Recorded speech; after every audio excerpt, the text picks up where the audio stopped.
swag that y'all can figure out afterwards. But anyway, so you already know that you've heard of Nucci Space. My next question is, how many of you actually have stepped foot in Nucci Space? Awesome. That's great. Is this like juniors? So you got to be a junior to get into the best program. Okay. So juniors and above, unless somebody can snuck in. Because I usually hear from like seniors their last Right. month here and go, oh yeah, I just heard about y'all. So that's great. Nucci Space is, on October 1st, is about to turn 10 years old. That's a big deal for us. And we were created in memory of Nucci Phillips. He was a student at the University of Georgia. He was a senior. He was also a guitar player and a songwriter in a band called Concac, which David was very familiar with. And Nucci was diagnosed with clinical depression in 1991 when he was in high school. And in 1996, when he was a senior here, he committed suicide. And his mom and his family wanted to create an active memorial for him. And so Linda's idea was she wanted to focus on two things. One, basically getting him the help that he needed when he needed it, and for his depression. And so that was a key component. The second one was to focus on his greatest passion, and that was music. So in a nutshell, what Nucci Space does is for musicians, artists, the creative community, those seeking professional counseling and therapy, they come to the Nucci Space. What we do is use the money that we get from rehearsal spaces that we have at Nucci Space. We also do performances, which all of you are going to help us with. We write grants and do all sorts of things. We use that money to help hook up musicians and artists with a counselor and a therapist. We act as an advocate for them. We ask the musician to pay $10, which we think is important because we think of it as kind of skin in the game. If you're willing to, put your $10 worth of beer money into going to therapy, or buy 2 packs less of cigarettes, then that's an important thing for us. And what we do is we pay the remainder of that bill. Since we've been open, we've helped over 750 musicians directly, and we average about $100,000 a year in direct financial aid annually. And I think we're close to $500,000 since we've been open. In addition to that, we have an emergency room doctor that comes and volunteers his time twice a month to see folks for minor medical things. The sort of thing if you don't have insurance, you wouldn't go to the doctor for, but it'd still feel good to have someone check you out. We work with an eye doctor, audiologist, and we have resource library there, and we basically just act as a support and resource center for the museum. That's our main function. And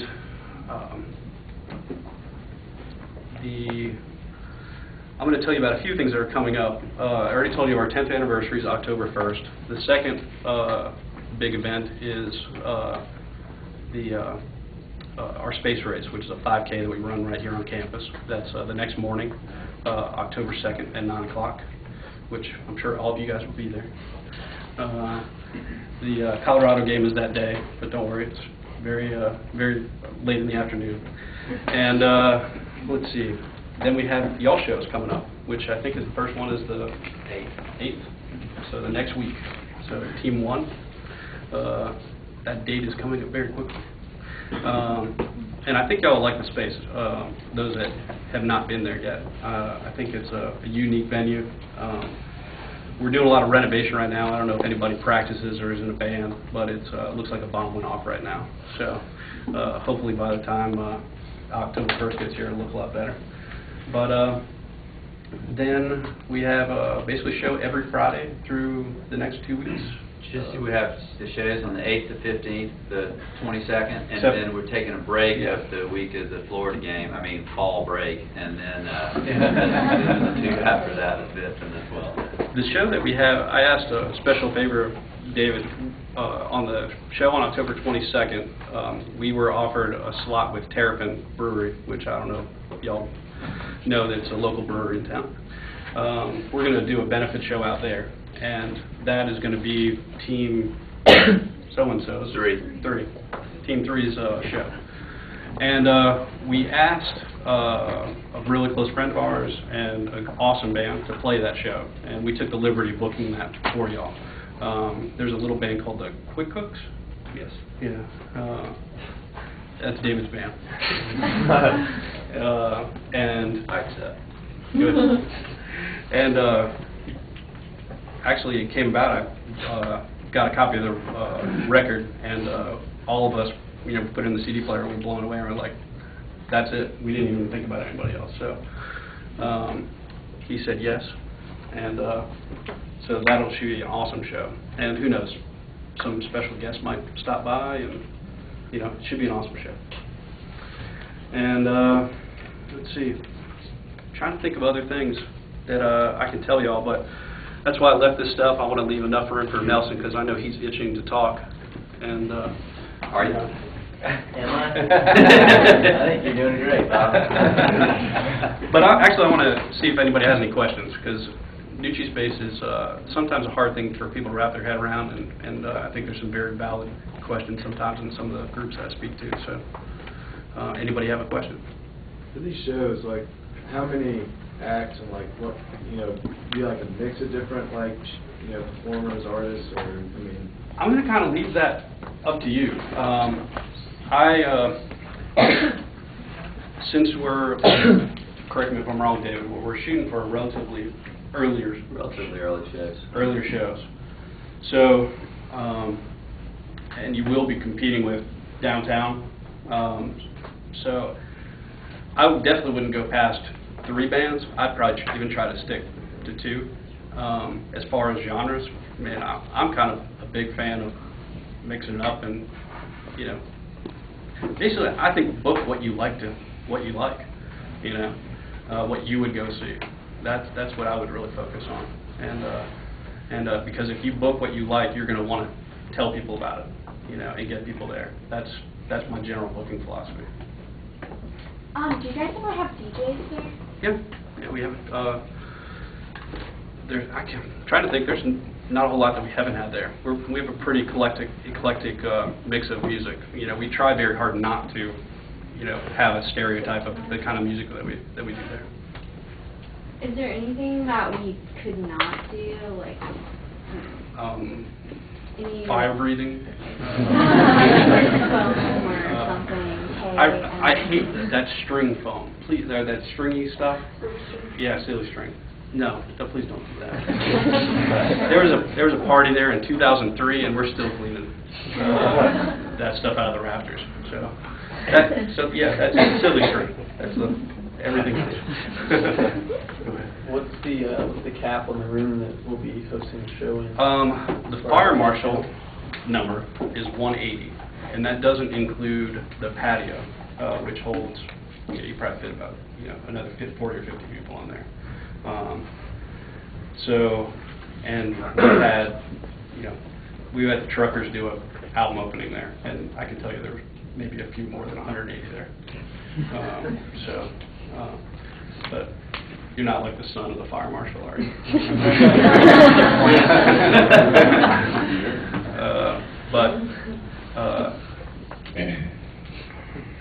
That's a great thing for me to worry about. Yeah, if a fire marshal shows up, I'll take care of that. Yeah. Oh, that's a question about the 5K. I was just curious what that is doing for Nucci Space as far as benefit purposes go. Basically, we just through the registration of it, it's also a way to do some awareness. It's actually organized by our student organization, so if you guys are looking for a student organization to join, there's a small group of students on campus, and they help us get the word out about our mission and the focus in Nucci Space. And it's not a huge fundraiser for us, but it's significant enough that we continue to do it. It's probably raised about $10,000 from it. And please do it. I would say over half the people even walk it. So if you guys want to come out and hang out with us that morning, that'd be awesome. And if anybody's running the half marathon, anybody? Okay. Oh, one. So you can do that in your sleep. So, any other questions? Is this required to be a dry event since it's in coordination with this program? I'm sorry? Is this required to be a dry event at Nucci's because of the... No, I don't think so. I mean, now, I should probably double check with UGA to make sure about this, but, yeah, local music producer fired. That's a really good question. As far as I go, I mean, I know that shows are promoted from the program in the past of like the Melting Point and the theater and places, and God knows they don't halt the beer sales. So. We used to Doesn't matter as do... long as it's not on campus or it's not affiliated with Free Fly. All right. Basically, the original Thank you. proposal, So, I wrote a proposal for kind of this idea back in 2006 when the music business program started, and I think we pushed it to be a non-alcoholic shows because we wanted them to say yes. That we wanted the university to say, oh yeah, sure, we'll let you do that. So that's how that started. So we have a beer and wine license there, so you know that's not. Is it beneficial to the space to sell beer at shows? Here's the kind of the thing about the beer and wine sales in Nucci space. That's not why we're there. Right. So if we sell a few beers, great. If it helps bring people to the show, great.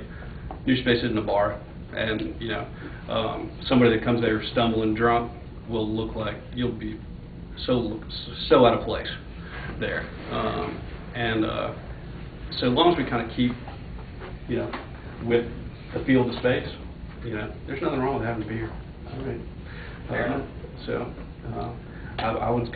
that's actually a conversation I was going to have with you. That's completely up to y'all. And now we've just had it. Yep. So I think it's fine, but I think the individual teams, if you guys decided, hey, we want to make this, I think that's one of the many things in addition to the act and the vibe of the show and how you're going to promote it, whatever. I think that's one of the things that you guys decide. But if that's one of the things you decide that you want to do for your show, then that's fine. We just let you know in advance, right, so that we're stocked. Yep. Maybe I've overlooked it and the information's been presented, but budget, these acts and stuff such as that.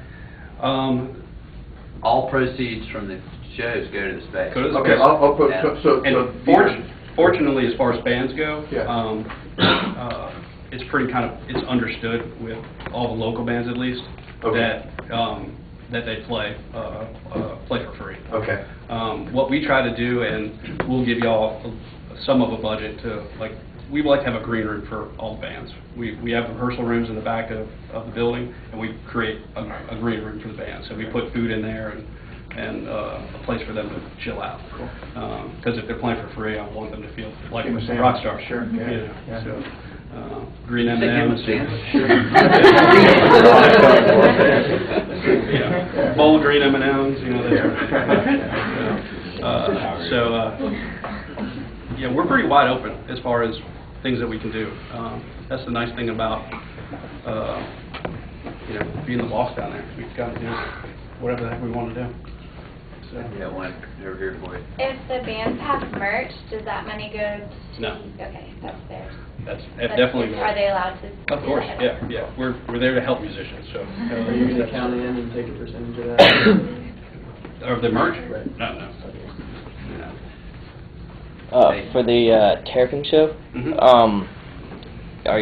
is Terrapin still doing the $10 thing, and then you have to charge on top of that, or have y'all worked it out? We're working on that. Okay. As far as we're trying to work it out, where I'm fairly certain, of course, everyone in the class will get to go without having to pay that. But I think that will definitely be a higher I think we're charging like $20 to get in, so it'll be a harder show to promote, but you'll also have not only y'all promoting it, but our staff. That's a big event for us, so our staff will be promoting it, so you'll get a lot of help from a promotion angle too, and our board of directors and all that. They had another fundraising event there, I think for the Athens Nurses Clinic, and they had like a few hundred people show up, so and when I think of the Athens Nurses Clinic, I don't think music and rock and roll. At least in Nucci space, I think we have a little bit of an edge on that. So I think we can beat the Athens Nurses Clinic. Yeah, I hope. Does the house have its own PA system? Yes, it has its own PA system. We have a very ancient version of Pro Tools too, so if somebody wants to come in early and play with that, you're more than welcome to.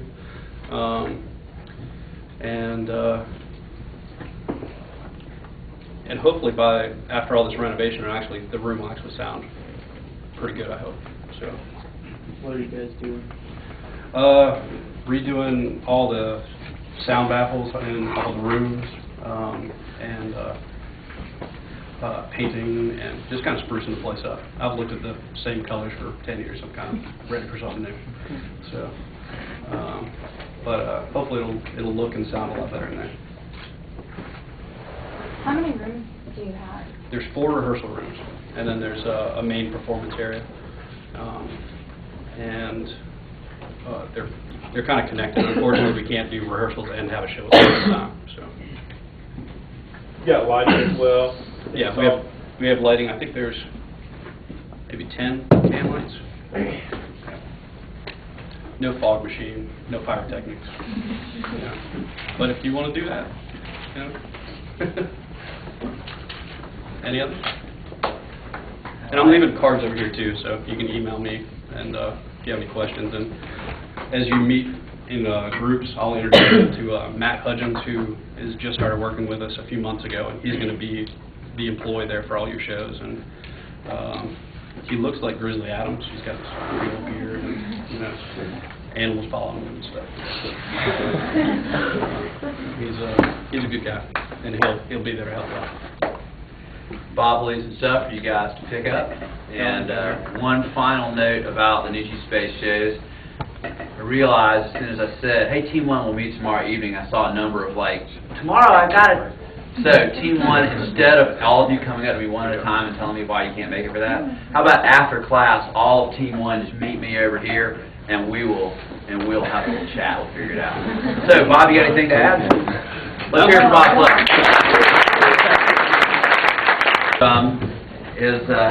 His business team, Claremont, I know you've all done some studying up on that. Some of you are about to start interning over there. They have evolved over time from what was originally radio promotion to doing all kinds of things, and that these things, as the industry has changed, as the people that work with Nelson has changed, as Nelson's learned more over the years, this business has grown and evolved. And for me, it's been pretty interesting to watch this from my perch in the studio, just checking it out, to see how this has changed over time. So you've been at Team Claremont since '97, correct? So 13 years. Before that, when I first met Nelson, he worked at, I asked her before he came in, Revolution. I don't remember it, but I had tiny children, I can't remember. So for about 4 years, local radio promotion company called Revolution with a woman named Caroline Fry, and Nelson bought her out and has been in business ever since. So fresh from surfing, not like 5 minutes ago. Please welcome Nelson Love.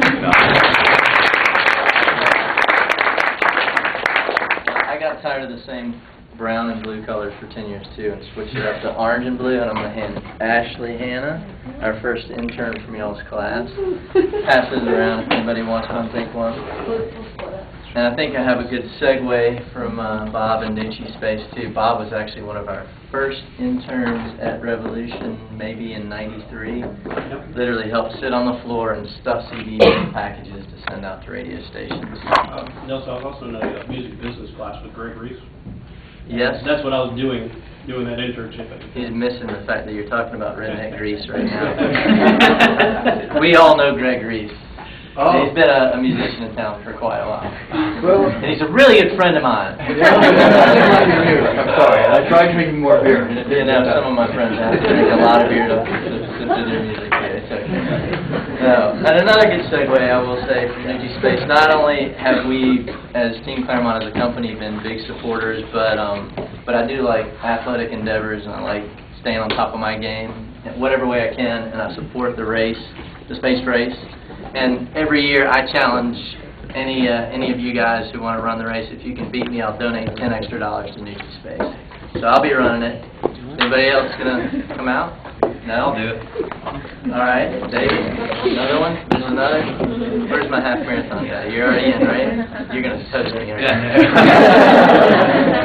That's all right. I think I've written a couple of checks to Nucci's, and I'm a big supporter, and I always have been. And sometimes I think it is hard to talk about, not understand what Nucci's Space is, but to actually go and talk about it. But know that Bob is a great guy, and easy to talk to, and easy to sit down with and learn from. So a good resource. And if you have friends who need resources, whether it's depression or whatever, again, terrific guy. Back to Team Claremont. Does anybody know what Team Claremont is? You guys have actually studied. I see somebody up there. No. Only 3 people know it? All right. Tell me what it is. PR company? PR company. Plain and simple, exactly. Some people try and flourish it and say, we work with bands and we do promotion and stuff and maybe some shows, but simply put, a PR firm. And we did start out as a radio promotion company. And since we've grown into a full-service PR firm, which means what? You know? What do you mean by that? What does it mean to be like a full-service PR firm? Do you work with lots of different clients? Or is it just one? Many different clients. But not only do we work with media like newspapers and magazines, but we also work with blogs, online zines, and radio stations, from college stations like WOG to adult alternative stations to commercial rock stations, all different types. So we sort of provide more full service than your typical PR firm. I just call us an indie PR firm because we typically just like indie music, if that still means something these days. But we have been at it for 13 years, and so we have had to adapt quite a bit, and we've changed quite a bit. We started out our first 4 years as just a radio promotion company, and we dealt with about 500 college radio stations in the U.S. and Canada.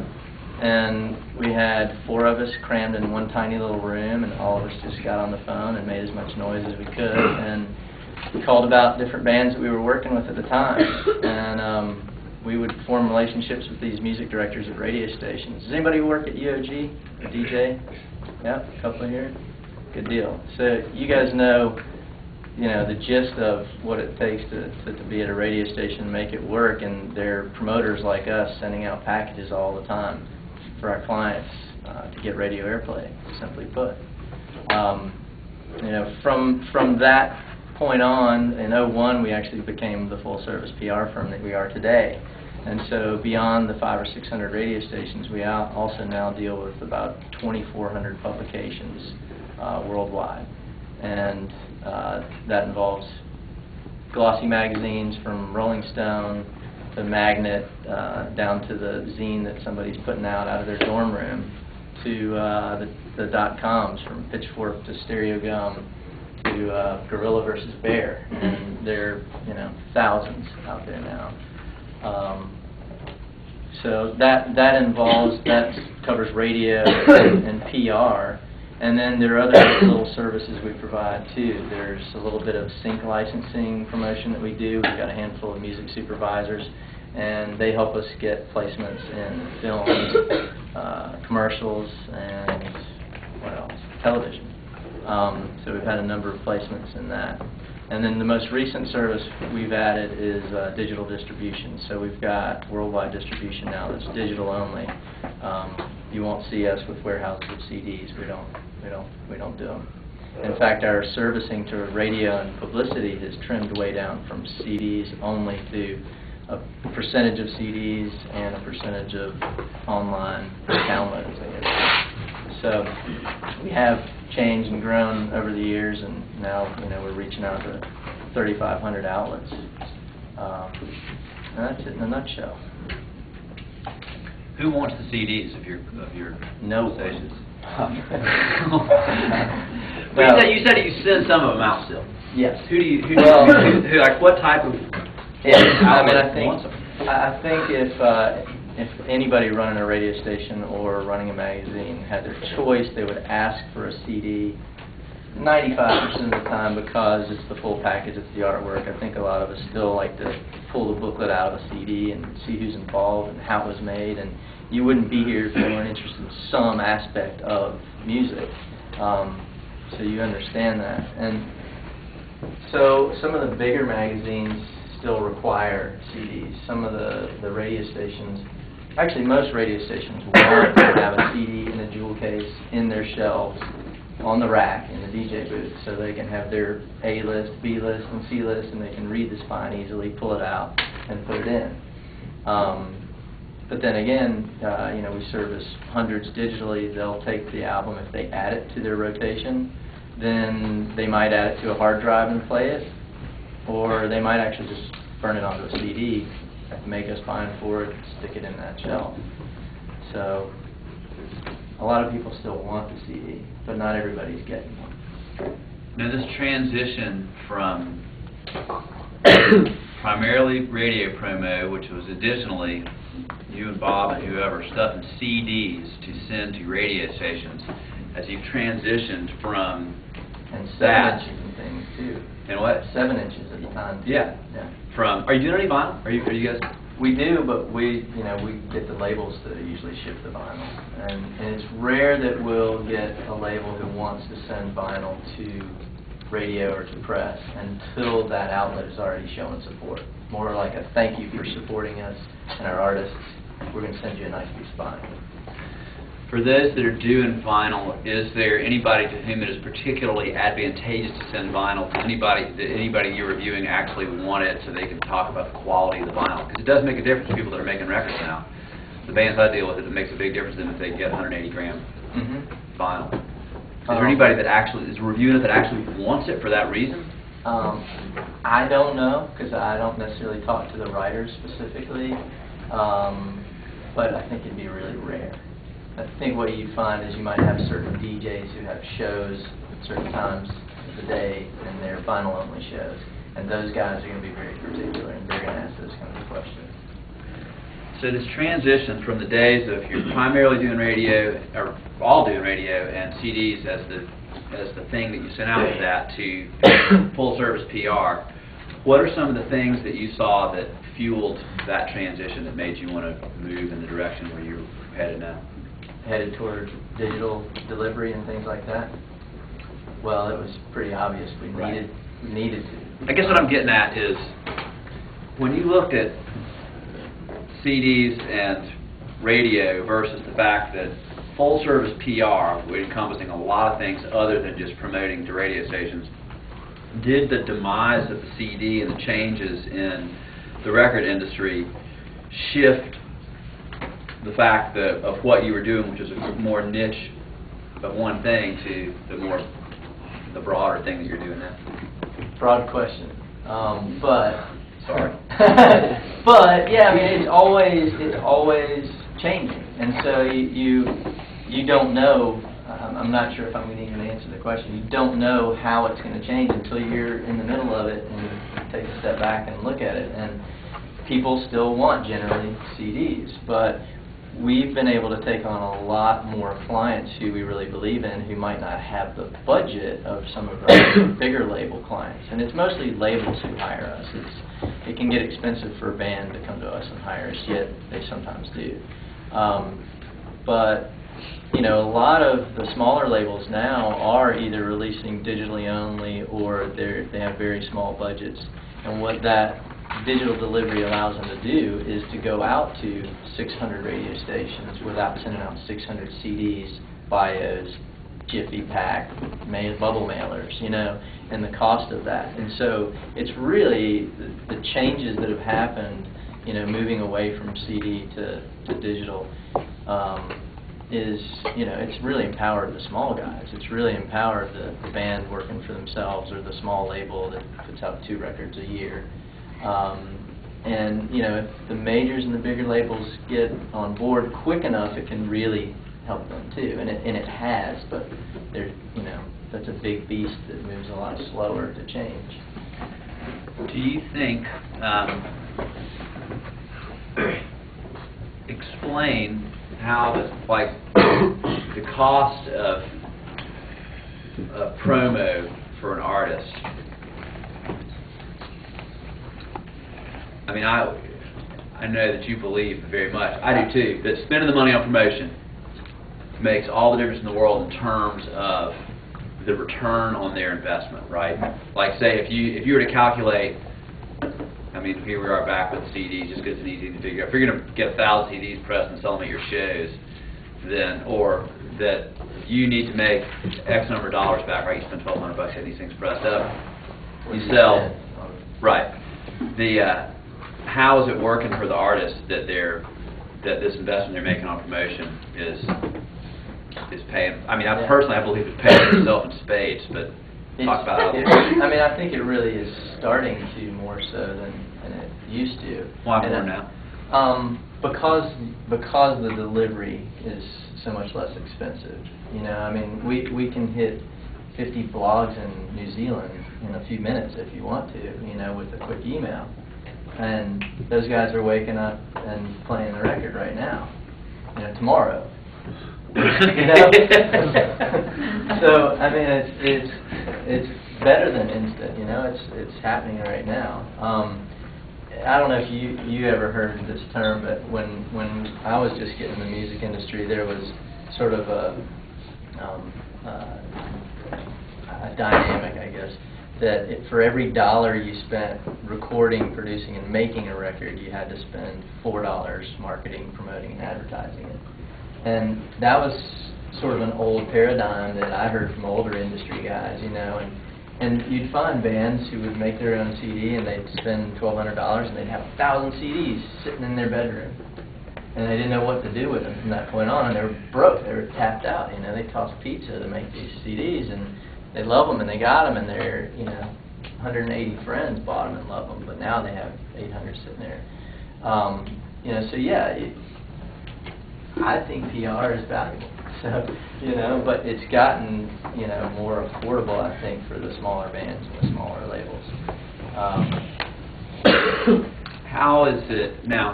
I agree with all that, and I guess my next question is that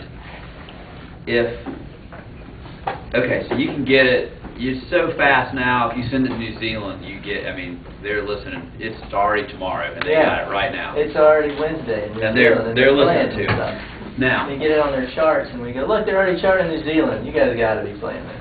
In like the little golden book of me being, you know, Bobby the blogger, I wake up and, you know, the birds in my window, and there's one new album that is on my digi screen in my room for me to listen to that day.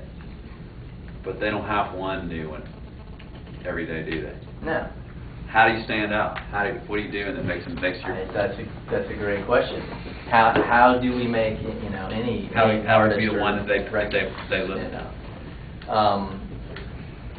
Well, we specifically do a couple things. I think we've built a reputation, number one. We've only taken on clients and artists, bands, musicians who we really believe in. So they know that there's a certain integrity involved there. They know there's a certain level of quality music that we're going to take on, and so we're a filter for them. And before we were a filter, maybe the label who signed them was a filter too. They didn't just sign anything that came in, you know, on a cassette tape. Remember those? And you know, so you've got a label as a filter, you've got Team Claremont as a filter, and we're trying to present just the most quality stuff that there is and the stuff that we believe in the most. And so then there's a reputation. They say, all right, this package comes in and it's got their logo on it. Well, that goes in this pile, and these three go in that pile. And I recognize this logo, and these guys bring the quality to this pile. So this pile gets reviewed hopefully quicker than everything else. And then what it really comes down to and why those are in that pile is because the quality of the music. You know, we go for the most creative stuff that we can find, the most diverse, eclectic things that really grab us individually, personally, and as a group. And there's 7 of us in the office, and we all have to kind of agree that each artist is somebody that we're willing to get behind and that we can call our contacts on and say, we believe in them, you should be playing them, you should be writing about them. So everybody in the office has got to be on board with your regular staff. Yeah, and there's many different personalities there. So you get, if we get, 90% of us really on board, that's enough. I'm going to interject that I think that's one of the best things about that an independent company can do, that right there. There's a label in North Carolina in the 80s, Mammoth Records, and they had 6 employees. And they had a couple of really big records, but that was their policy, is if it's 5 to 1, they can't do it. Because you've got 6, when 16%, or sorry, well 6, yeah, when 16.7% of your workforce is against it, you've got a problem. You got to have everybody. If you've got 100 people in your company and you don't like it, well, that's fine. I got 99 other people I can give the things to do. But for a small organization, which there's going to be a lot more successful small organizations moving forward, I think that's the total key to being successful. Is everybody's got to be on board. Well, and that example specifically, 100 people at a major label, you might have the A&R guy and his boss who found the band and approved it, the head radio guy, the head publicist, and those 4 people might say, yes, we can get it airplay, yes, we can get it written up in magazines, yes, we can get them to produce lots of creative material. And it could be 4 people who decide, we're signing this band, we're going to put $1 million on it. How are you guys getting the word out to artists and labels about what you're doing and how you're growing and changing? Good question. I think that goes back to reputation, too. We've never spent $1 advertising in 13 years. The only thing we've ever advertised is if we do a show at Nucci Space to help them raise money, we'll do that. But it goes back to the music speaks for itself. If it's quality music, then it makes us look good. And so word of mouth throughout the industry, if we've proven ourselves, we're going to be hired again. Now, we've got lots of fancy new social media outlets, too, to just keep reminding people how great we are. Like you guys do. How many artists or bands do y'all do PR for at one time? Typically the radio department will probably work about 24 to 30 records at a time, and the publicists will work maybe 16, 18, 20 records at a time. But those are not records all coming out on the same date. Right. It might be 3 or 4 new ones per week. And so we do work on a term like that. The labels who hire us for a certain period of time. They'll say, we want you to do publicity for 3 months on this release. And we'll review it, we'll get them a proposal, we'll spell it out, take it on for 3 months. Radio promotion, 6 or 8 weeks. Yeah. Well, if I was a new artist, I came to you, you listened to my music, and said, it's happening, it meets all the criteria, and everybody with your company was on board. What kind of cost could I expect to incur? Anywhere probably from $2,000 to $10,000, depending on what you want us to do. So, we have 6 or 8 different services within radio, publicity, and distribution, so they can run the gamut. You had a question. Going digital, do you see yourself facing a lot of piracy issues and copying and music getting into the wrong hands? We're always concerned about that. At the same time, labels hire us to get songs out there and to get them shared. So what maybe you're touching on is we also offer the digital delivery service to writers and radio stations. Where does your line stand if you get something new that hasn't been released that you only want for the radio and a blog, and let's say somehow the blog didn't have the right coding and somebody, it's like that, how do you prevent new things that haven't been leaked yet, that you're the first one to get your hands on? How do we prevent them from leaking? Yeah. We don't let them leave our office. And, we work with Warner Brothers and REM and Wilco and Flaming Lips and people like that who are, they have to be very protected. The way some labels handle it, they don't give us any control. They actually, the disc that they send us is digitally coded with our names on it. So if it got out, then it would come right back to us. They would know exactly how it leaked. you know, that a number of labels are doing that. Some of our smaller labels like Barsuk Records, Merge Records, K Records, they do that too. But it's a lot of the bigger ones, Warner, etc. The way we do it is we just mind our P's and Q's. You know, the office. Yeah. Do you charge per service or per time spent, or like how do you charge? It's a term, so we charge either a weekly or a monthly fee, and you know, publicity goes on a month basis, and radio campaigns go on a weekly basis. So, yeah. Can you elaborate on the what music supervision you guys do, and who you play for? Back in the day. We have a handful of music supervisors who we go to in our publicity department, and they're independent supervisors, so they deal with a lot of different shows or film or whatever. Their fingers are in many pies.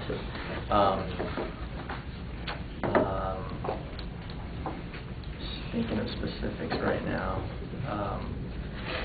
Well, a band that no one in this room has ever heard of and has made a lot of money on sync licensing. It's a band called Fine China, and they're not even together anymore. But they're on. God, I don't watch television, so I'm so bad about names. What's one of those Hollywood teen shows that was out 4 or 5 years ago? You know, like. You mean like a music, like searching for a band? Bingo, you said it. What is it? DOC. DOC, yeah. Like multiple, you know, placements on the OC. Exactly, you know, Alex. How do you know Alex? Because I like want to. You lit up when I said we did music licensing and stuff. Yeah. I saw that. Yes, Alex Patsavas. Like She started. What's her company? What's her company? What? What's the name of her company? Chop Shop. Chop Shop, exactly. Well, she just started Chop Shop Records, but Chop Shop was the music supervision company she started. She's been very successful. And then people like Gary Calamar was the music director at KCRW in Santa Monica for many years, and he also did supervision on shows and did all the 6 Feet Under stuff. And so he really liked a lot of our strange, eclectic, string-based, you know, like neoclassical indie stuff, and you know, he's been able to place a lot of things like that. He's got a lot of HBO connections from that placement. So different Do you things. work directly with them? We'll work directly with, say, a supervisor like Gary Calamar. We'll send him CDs, every month. Alex, we used to send a lot of stuff to, and a handful of independent folks like that. Then we also will send to MTV just in general, because they'll batch license a lot of stuff. They'll say, all right, we're going to take these 6 records you sent us, but maybe not these 2 or 3, and we want to get permission from the bands to use them anytime we want, but we're not going to tell you right now what those shows might be. And then they would contact us or the artist and say, we want to use a spot here. But that's very minimal as far as what we do in that service. We only do it because we have relationships with those dozen people. We may provide it as a full-on service where we charge a flat rate and push it to all of them. You know, we know who they are. You know, there are supervisors out there everywhere. Yes. Doing promotions like through like TV and radio and magazines, do you find that there's like a high level of interest and attention for the indie artists, or do you feel like there's like a harder like pull to like promote them, or is there generally like, I mean, is it easier to get the indie artists? Yeah, or just like through those like communication, like is there generally like a high interest for like play and stuff for these artists, or do you feel like it's hard to like? For music supervision placements, supervisors love to place independent bands because there's less red tape to go through and it costs them less. They know that if they called a small local Athens band, they would jump a lot quicker at a $10,000 placement versus, you know, a major label artist. Nelson, can I ask you a question related to that to expand on a little bit? Based on what Whitney's asked you, is it also then an advantage to music supervisors to have a piece of music by an independent artist where the music then becomes associated with the visual with which it's placed rather than some more identifiable artisan You mean like the visual of it being Like on the OC? Yeah, like if you hear Radiohead on something, right away you know, Yeah. duh, it's Radiohead. But if you hear, and I'll use them as an example because I know that they had some music plays, if you hear the Azure, you're not familiar with them, you just associate that music more with the, is that a factor at all?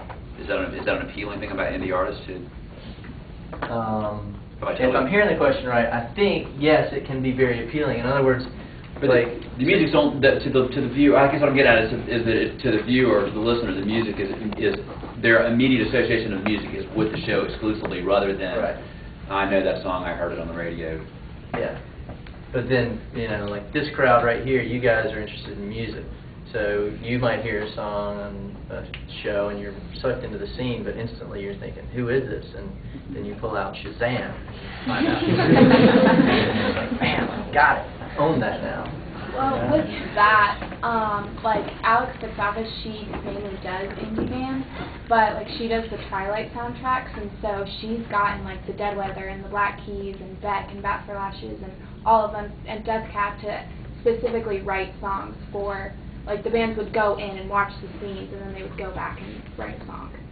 So for that, it kind of, I feel like indies, yeah, it does give a better. I feel like they're better to be played than known people like Lady Gaga. Yeah, because it takes your mind off of the scene rather than pulling you into the scene. But then sometimes, like with the Twilight, they'll write it specifically for that.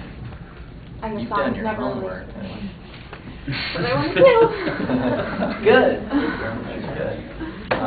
Yes. So whenever like sending this music out to the say bloggers and magazines and stuff, are you finding that now you're sending singles more than like full albums, or does the magazines and stuff still want full albums? We don't send singles at all. In fact, college radio, typically has always been of the mindset that we don't play singles, and so we've never done it. We feel like if someone's putting out an album, it's a creative work, the entire thing. Judge it on the whole thing, play it based on the whole thing, or don't. And it's a similar mindset that we got from college radio back when we were all doing college radio, and so that's something we believe in, and it's stuck even if we go to more commercial radio. Like, has anybody ever heard of AAA radio? No, because it's adult alternative album radio. But same sort of thing. There's sort of that in-between genre or format of radio that's not college and public, and it's not really alternative rock radio. It's in between. They'll play deep cut tracks off of an album. The only time that we as a company will deal with singles is in publicity. So in publicity, yes, we send out an MP3 or a link to a track to get that first track listened to, etc., and we don't want to provide the whole album digitally right off the bat. And that's really just protecting the artist and the sales potential. Do the artists usually pick that song that you're going to choose to publicize, or do you just pick it? Yeah, we sometimes, with our radio department, the radio department gets free reign. They pick which songs they're going to talk the most about, even though they're not picking a single. They'll even make a sticker that says, go to tracks 2, 3, and 5, because they know that their stations are going to pick up on those the quickest. So then that speeds up the process. With singles going out to press, you've generally talked about it with the label well in advance, or with the artist, and they've said, hey, we think it might be this one or this one, you guys listen and tell us, and we'll give our professional opinion or personal opinion, whatever they ask, and agree on one, or 2 or 3. When you get a new client, do you have like a general formula that you kind of go about, like which path you take, or is it like kind of like by genre? Does that lead you to genre definitely you want to go? Or? Yeah, genre definitely plays a part, because it tells us immediately this batch of stations play this genre. If I've got a AAA artist, I'm going to go to AAA radio and some public-leaning college stations. I'm not going to go to punk rock stations. So that makes that fairly easy. But how we decide is we sort of have a general formula, because everybody knows what their job is. They know what to do and how to get exposure. and then it's just listen and they decide. I give a lot of creative control and business control to everybody there because I like to think that they're better and smarter than I am. They know what they're doing better than I do. And so they run their departments. They know how to pick what goes out. Yeah. Do you have an opinion or stance on the legislation that try to make radio pay the artists for their playing time? Boy, that's a topic for a whole different class today. My first stance is artists who create should be paid for what they create, period. Changing the way radio's always been set up, I don't know. Radio right now does pay, their royalties to BMI, CZAC, and ASCAP. So for getting airplay, it's not just radio, television, film, all of them pay the performing rights organizations. But I think other changes are happening, like websites that belong to radio stations like WUOG, they're trying to now charge for online airplay and things like that. So a lot of that's in a gray area that's being tossed around. Is that kind of what you're getting at? Yeah. Yeah, I don't know any more than that. Yes. When you get new clients, do a lot of your clients stay on retainer, or do they just use you for a period of time and see you later, or what? Both. Most of the time we reserve retainers for the labels who consistently bring us records that we know we're going to work. We've got retainers with Asthmatic Kitty, which is owned by Sufjan Stevens. I don't know if y'all know. K Records, Merge, a handful of those, who consistently put out records that we pretty much know we're going to want to work 90% of them. And we'll tell them if there's one that comes down the pike that we don't think is worth, spending money on, and they'll save some money. Take it to the company that believes in it or whatever. So there's one over here. Yeah. Given that y'all filter through your music, once you sort of pick an album, how disconnected from the actual music are you? Is it a lot of just payola? Yeah, maybe, I guess. No, we're always connected to music. I mean, that's partly why we don't take on a lot of commercial radio. We still are generally 90% in the public realm, which means there's no advertising. It's WOG, it's WUGA, and it's literally us talking to the music director saying, here's why we think this music is valid and why you should be playing it. So for us, it still comes down to music. Now, we might not be making the big bucks that the payola guys are, pay for play, and that probably still happens quite a bit. But we keep our sanity and integrity, right, in the back. It seems like you guys are at a point where a lot of artists come to you now for publicity. Right. As aware, maybe when you started out, you guys made maybe a bunch of shows and hey, you guys want some publicity, stuff like that. Do you guys still actively pursue artists, or are you more just kind of sit back and have artists come to you? I would love to just sit back and have them walk in my door.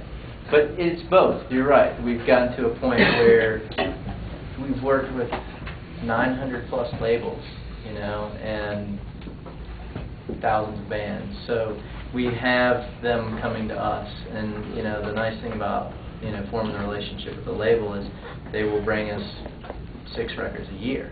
You don't have to go chase down one person for one record. But there are new bands coming up all the time. There are new management companies. There are new indie labels popping up.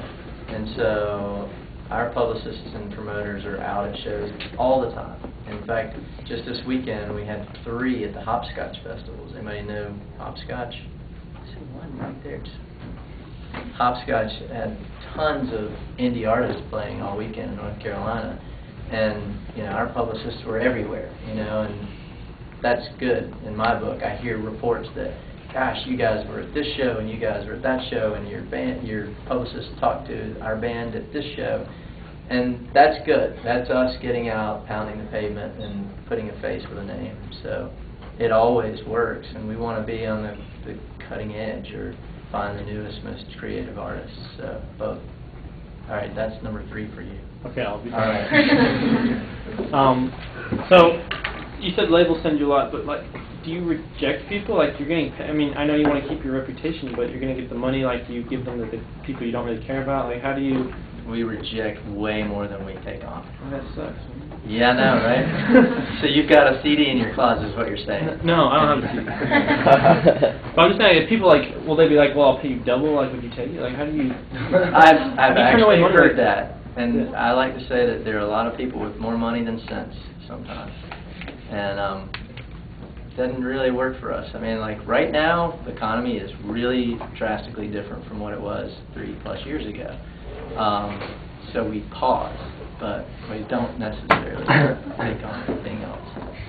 Nelson, I think you have a question over here. You have a question over here. Yes, Tom. In a situation where you're working with a label that's a client of yours, and you've said that you all like to be behind the music, how do you deal with the individual things that the label might send you that you can't get behind or don't want to be behind?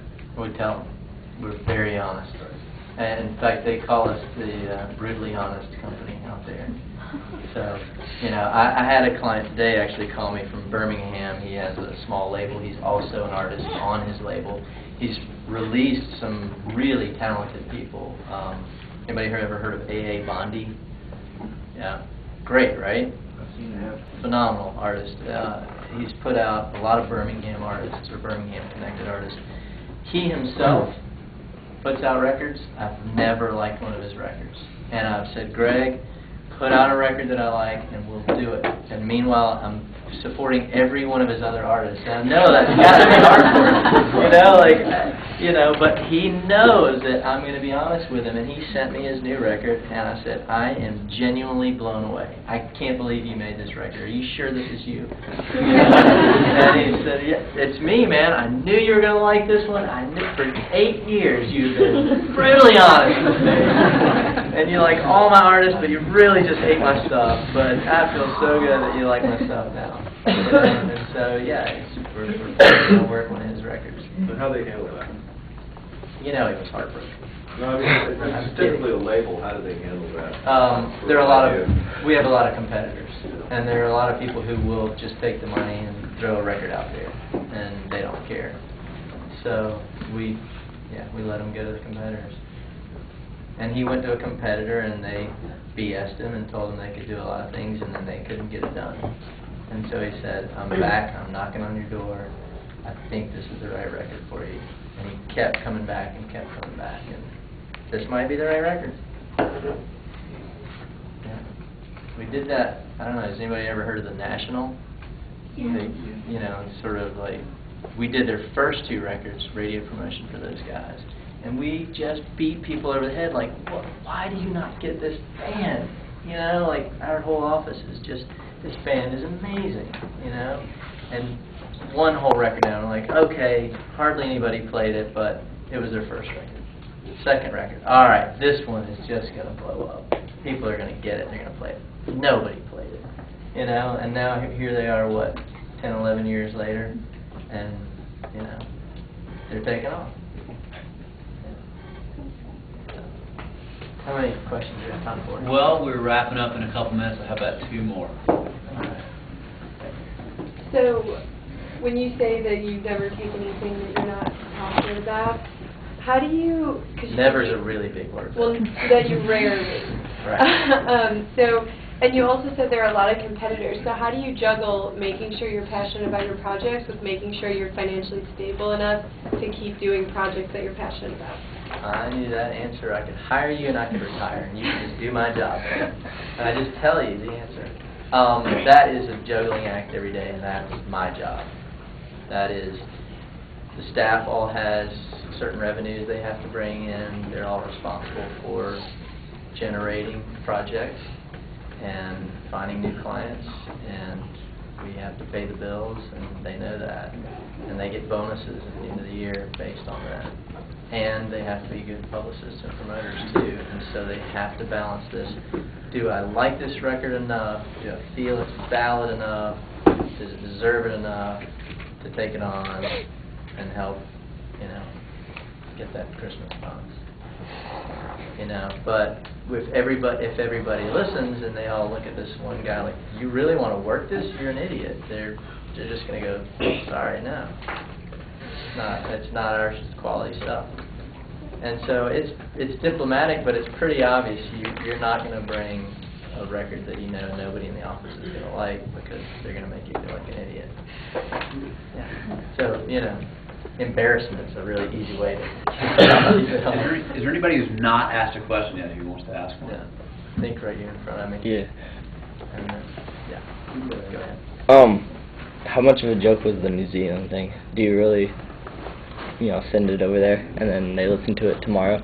And how do you... I was being facetious, but there are a couple of blogs in New Zealand who are writing about it. So do you really send it to other countries and stuff, and you don't just do U.S. stuff? Yeah, well, when it comes to online PR, blogs.coms, they're up and running 24/7 worldwide. So, except maybe China and parts of Korea, but so yeah, we just allow them to download digitally, and then they have the music like anybody else. Yeah. All right, very back, I have a question. Yeah. I was wondering about the online albums. They just released an album online. Does that really benefit the artist in the long run? I don't know. You tell me. Do you buy more CDs or more online songs? I mean, I'm thinking they just release it for free, like free EP or free album. We've had a few people do that. But I was just wondering, very few people will offer their whole album for free, though. Did I imply that maybe? I mean, I just know a lot of bands that I've gotten their free albums off their website. Yeah. Yeah, and it's happening more and more. I mean, Radiohead said, give us a penny or $100, we don't care. And that was something. That was sort of an industry changer. And yeah, we have artists who give away EPs a lot of times, 4 or 5 songs. Does it give them good exposure? Sure. Will it help them sell more the next time? I don't know. Good question. I should go back and do my homework, shouldn't I? See who gave out free ones and what they're selling now. Yeah. And that we could probably do a class on that. All right, before you pack up, let's hear it for Nelson.